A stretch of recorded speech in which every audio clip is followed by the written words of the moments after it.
Press the blue tab to release the rail. Slide to reveal the screw through the hole. Remove the 6 screws from the black bracket. Press the blue release tab. Slide to align the hole with all side screws one by one.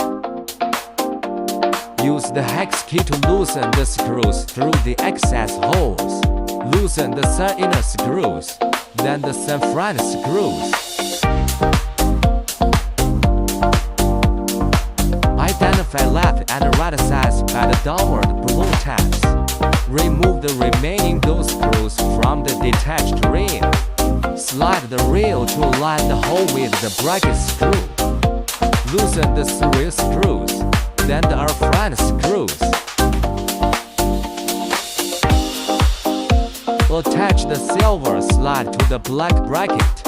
Note: ensure the silver slide is flush against the black bracket. Press the blue tab. Slide the inner rail to reveal the 4 mounting holes. Install the screws to secure the slide. Do not fully tighten the screws. Keep them loose for later adjustment.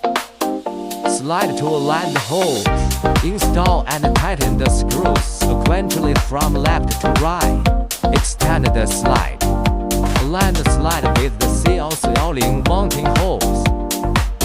Install the front screws first. Slide the rail to align with the holes and secure with screws. Flip the blue tab. Slide to align and install screws one by one.